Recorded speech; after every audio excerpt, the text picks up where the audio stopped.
The door was locked from the outside. Sandra knew this before she even tried the handle. She had heard the click, that specific, deliberate click, the kind Gabriel made when he wanted her to understand exactly how little control she had. Her phone was on the floor. The screen shattered, not from a fall, from a hand. His hand. She stood in the middle of the room, barefoot, breathing carefully, the way you breathe when you've learned that even your exhale can become a reason for an argument. If you're watching this for the first time, make sure you subscribe and turn on notifications. Stories like Sandra's deserve to be heard. 3 months before that locked door, Sandra was the kind of woman people noticed without her trying. Not because of how she dressed or how loud she laughed, but because there was something quiet and certain about her. She carried herself like someone who had built her own foundation from scratch, brick by brick, without anyone's help. She worked as a junior accountant at a mid-sized firm in the city. She woke early, planned carefully, and genuinely believed, that discipline and patience would take her somewhere worth going. Gabriel entered her life the way beautiful things sometimes do, quietly, without warning. He was charming in a way that felt effortless. Light-skinned, sharp-jawed, always dressed like the room was built around him. He said the right things at the right moments. He made Sandra feel visible in a way she hadn't expected to need. That should have been the first sign. But love doesn't announce its dangers. 6 weeks into the relationship, something small shifted. She laughed a little too long at a joke a male colleague told during a phone call. Gabriel was in the kitchen. He heard it. He didn't say anything that night. But the next morning, over breakfast, he was cold, distant. And when Sandra asked what was wrong, he looked at her with those calm, careful eyes and said, "Nothing. I just didn't realize you were that close with your co-workers." It was nothing, or it felt like nothing. She explained. He accepted. They moved on. But the temperature in the room had changed. Just slightly. Just enough. By month 2, Sandra had learned a new kind of silence. Not the peaceful kind, the careful kind. The kind where you measure your words before you speak them. Where you check the mood before you walk into a room. Where you laugh a little quieter on the phone and explain a little faster where you've been. She told herself it wasn't control. She told herself she was just being considerate, mature, thoughtful. That is what psychological erosion looks like from the inside. It doesn't feel like a cage. It feels like you're choosing to be careful, choosing to be kind, until the choosing stops feeling like a choice. The first time Gabriel raised his voice at her, Sandra went still. Not scared, shocked. There's a difference, but it doesn't last long. He apologized that same night, held her, told her he was under pressure, that he hated himself for it, that she deserved better and he would be better. Sandra believed him. She believed him the second time, too. By the 3rd month, the apartment that was supposed to be their shared space had quietly become his. His rules, his schedule, his temperature. Sandra stopped inviting friends over. Not because he asked her to directly, but because every visit ended in a quiet interrogation disguised as conversation. Why does she always come here? What do you two talk about for that long? You seem different after she leaves. Death by 1,000 careful questions. Her best friend Amara noticed first. Sent a message that Sandra read 3 times and never replied to. "You okay? You've been disappearing." She wanted to answer. She typed and deleted 4 different responses. In the end, she put the phone face down and told herself she would reply later. Later never came. The night everything broke open started the way most dangerous nights do. Ordinary. Sandra had worked late. A deadline. She messaged Gabriel twice to let him know. He read both messages and said nothing. When she got home, the apartment was dark except for the kitchen light. Gabriel was sitting at the table, still dressed, arms crossed. Not angry yet, just waiting. And somehow that was worse. "You said you'd be home by 8. Sandra set her bag down carefully.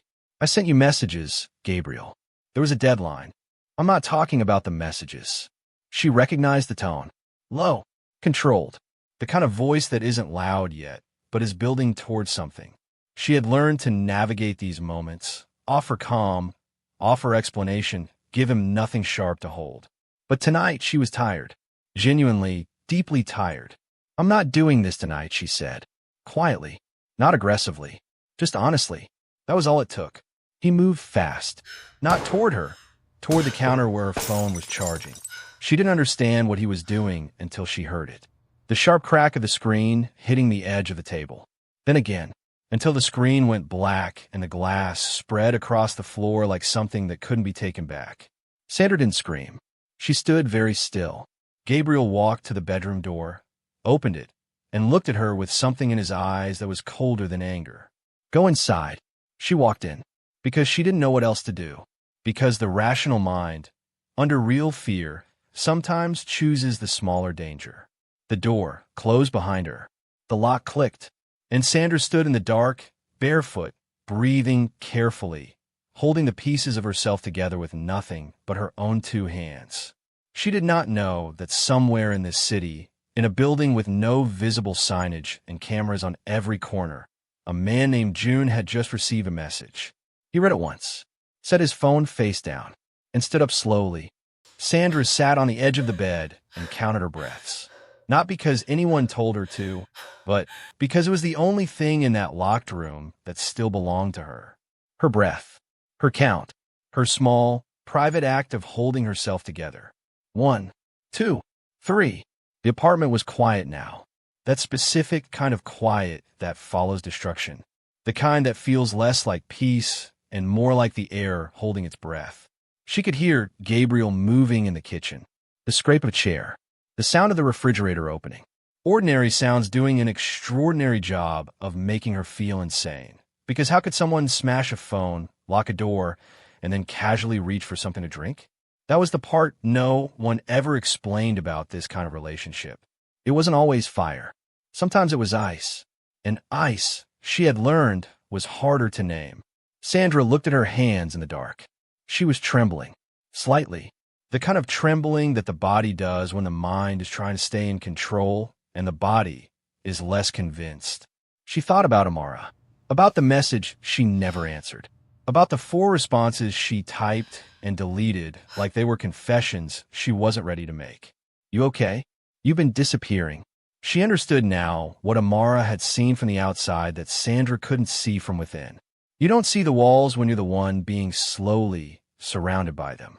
You just notice one day that the light looks different, that the air feels thinner, that you've forgotten what it felt like to move through a room without calculating first. Sandra pressed her back against the headboard and closed her eyes. She was not going to cry. Not tonight. Not for him. An hour passed. Maybe more. Then the door handle moved. Sandra went rigid. Every muscle, every thought, focused on that one handle like it held the answer to a question she hadn't finished asking. The door opened. Gabriel stood in the frame, backlit by the hallway light. He looked different now. Softer. The storm had passed and left him looking almost human again. He leaned against the door frame with his arms crossed and said nothing for a long moment. Then, I lost my temper. I know that. Sandra said nothing. You know how to push me, Sandra. You know exactly what you do. There it was. The apology that wasn't one. The admission wrapped in blame. She had heard variations of it so many times she could have finished the sentence for him. But tonight something inside her had shifted quietly without announcement, like a bone resetting itself in the dark. She looked at him and said, very evenly, "You locked me in a room, Gabriel." He blinked. He hadn't expected her to say it so plainly. He was used to her softening things, cushioning his edges with her patience. "I needed you to calm down." "I was calm," she said. "You weren't." The silence that followed was different from the earlier one. This one had weight. Gabriel left without another word.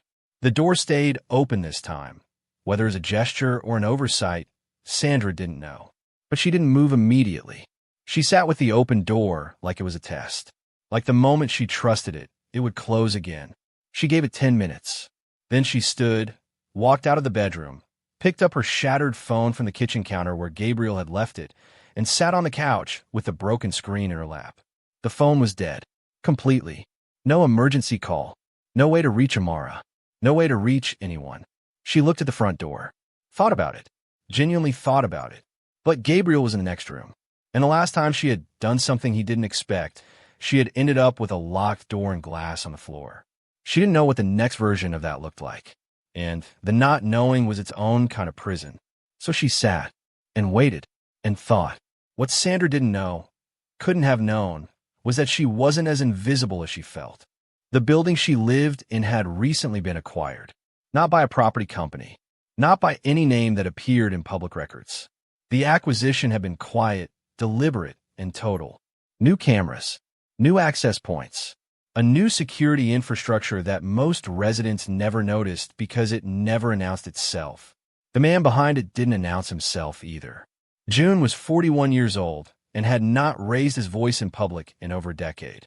Not because he was passive, but because he had learned a long time ago that the loudest people in a room are almost never the most dangerous ones. He ran 3 legitimate businesses in the city. Import, architecture, hospitality, clean on the surface, structured underneath in ways that most investigators would spend years trying to untangle. He did not involve himself in personal matters. That was a rule he had kept for years without exception. Tonight, he was about to break it. The message he had received earlier came from his head of building security, a quiet, precise man named Tay who monitored feeds and filed reports without emotion. The message had been 3 lines. Unit 4B, domestic incident. Woman has not left the building or made contact with anyone externally. Phone appears non-functional. Joon had read it once, stood up, and said 2 words. Show me. What he saw on that screen. Sandra, sitting on a couch in the dark, holding a shattered phone with the careful stillness of someone who had learned to make herself small, did something to him that very few things in his life still could. It reminded him of someone. He didn't say who. Not to Tay. Not to anyone. He simply reached for his jacket, checked his watch, and walked toward the elevator without explaining himself, because men like Joon rarely did. The elevator began its descent, and in Unit 4B, Sandra finally looked up from the broken phone in her hands, as if something in the air had quietly, inexplicably changed.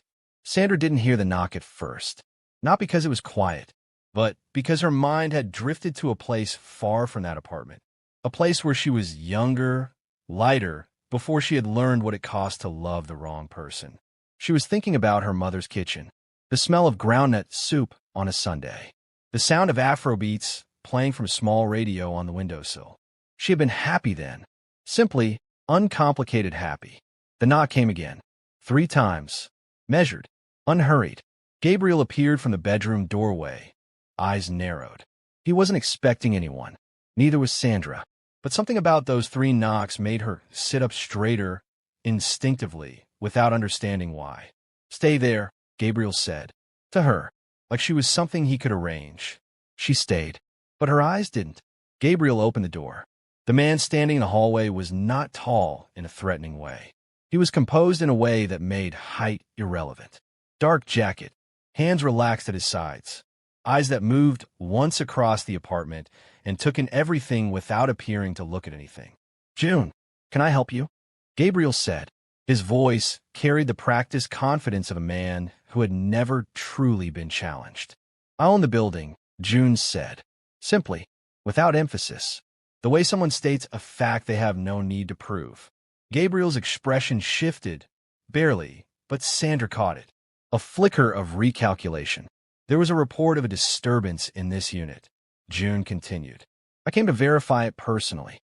There's no disturbance, Gabriel said. We're fine. And then he moved to close the door. It was a mistake. Joon's hand came up and held the door without effort. Not a struggle, not a push, just a hand flat against the frame and a stillness behind it that made the gesture feel less like force and more like inevitability.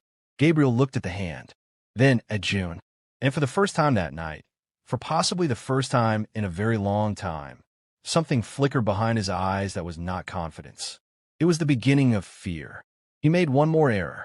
He opened his mouth. Get your hand off my... The punch was not dramatic. That was what Sandra would remember most about it later. There was no wind-up, no warning, no performance, just a single, controlled movement, and Gabriel's back hit the wall behind him before Sandra had fully processed what she had seen. Gabriel slid down slightly, hand over his face, breathing hard. Joon stepped inside the apartment. He straightened his jacket, He did not look at Gabriel again. The way you don't look at something once you've decided it no longer requires your attention. He looked at Sandra. She had risen from the couch without realizing it. Standing now, both hands at her sides, heart moving fast but body completely still. Joon's eyes moved across her face, the shattered phone on the cushion behind her, the careful way she was holding herself, and something in his expression shifted. Quiet, almost imperceptible. But there, he reached into his jacket, retrieved his phone, dialed one number, and said 3 words into it. Unit 4B. Now. He hung up. They came within 2 minutes. 2 men. Sandra hadn't seen them before, hadn't heard them in the hallway. They moved without sound and without expression, the way people move when they have done something many times and feel nothing about doing it again. They didn't ask questions. They looked at Gabriel, still against the wall, and they looked at Joon, and that was all the instruction they needed. Gabriel found his voice somewhere beneath the shock. You can't do this. I'll call the police. Nobody answered him. Each man took an arm. Gabriel was pulled upright and moved toward the door in one fluid motion that left no room for resistance. He looked back at Sandra once, and she saw it then, clearly, without confusion or guilt for the first time. He was afraid. Genuinely, completely afraid. She felt nothing for it, and the absence of that feeling told her everything she needed to know about how far she had come from the woman she used to be and how far she still had to go to find her way back. The door closed. The apartment was quiet in a way it had never been quiet before. Not the hell-breath quiet of waiting for the next outburst. Something cleaner. Something that had space in it. Joon stood near the window and did not fill the silence with reassurance. He didn't rush to comfort her or explain himself. He simply gave her the room to feel whatever she needed to feel. After a long moment, Sandra asked, "Why did you come yourself?" Joon was quiet for a beat. Then, the report mentioned the phone, that you had no way to reach anyone. She nodded slowly. That's not a reason to come personally. He looked at her then, really looked at her, and for a moment, something moved behind his eyes that he didn't fully conceal. No, he said quietly. It isn't. He didn't explain further. Sandra didn't push. But the weight of what he didn't say filled the room more completely than anything he could have spoken aloud. That night, Sandra slept in her own bed, in an apartment that finally felt like it belonged to her again. The broken phone was on the nightstand. She would replace it tomorrow. She would call Amara. She would say all the things she had typed and deleted and been too afraid to send. She would begin the long, quiet work of returning to herself. But before she slept, she thought about Joon, about the way he had looked at her from the doorway, about the thing he hadn't said. She thought about the someone he had been reminded of, because she had seen it in his face, clear as anything, even if she didn't yet know the name.